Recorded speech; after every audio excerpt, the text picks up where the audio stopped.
Factor completely. 64a cubed minus 125b cubed. 64 is made up of 2's.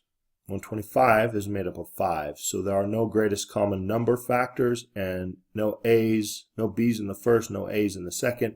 There are no greatest common factors. That will always be the first thing you want to look at to determine if you have a greatest common factor to factor out. Okay, so the next step is to recognize two terms. The factoring that we know for two terms is a difference of squares. We have a difference, but these aren't squares. A difference or sum of cubes. We have a difference, and these are cubes.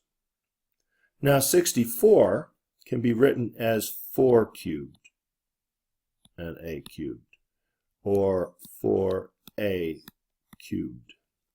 And minus, and 125 is 5 cubed and the b cubed, or minus 5b cubed. All right, now the factoring for a difference of cubes is x cubed minus y cubed is a binomial times a trinomial.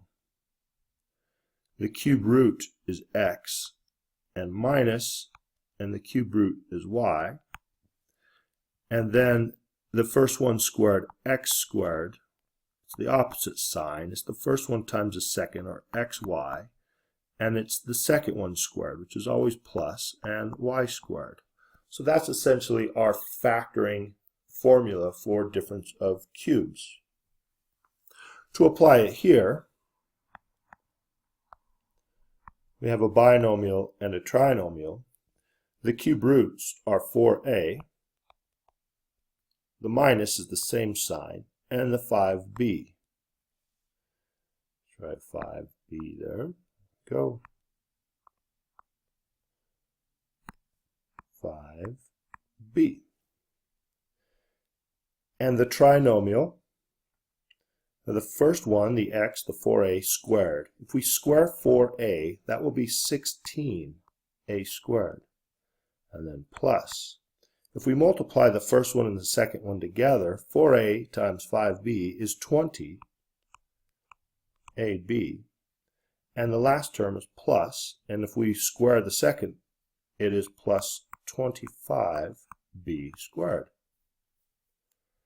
Now when you factor a difference or sum of cubes, this trinomial piece, if it's made up of squares like a squared and b squared, it is prime. You cannot factor it further.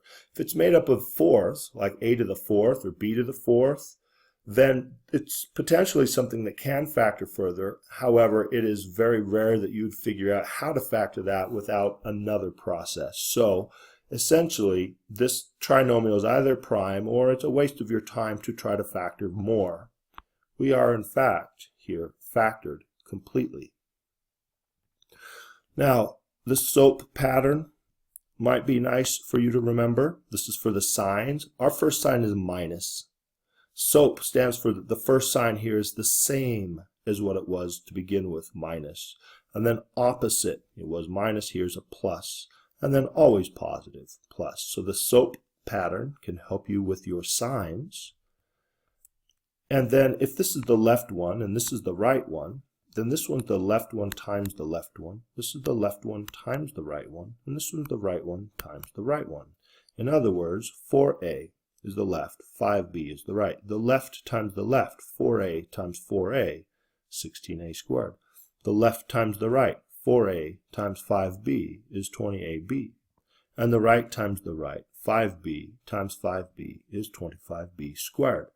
Now don't worry about the signs, you already have those. Some people think, hey, the left times the right should be negative, but we've already determined the sign, so don't worry about that part. I hope that helps.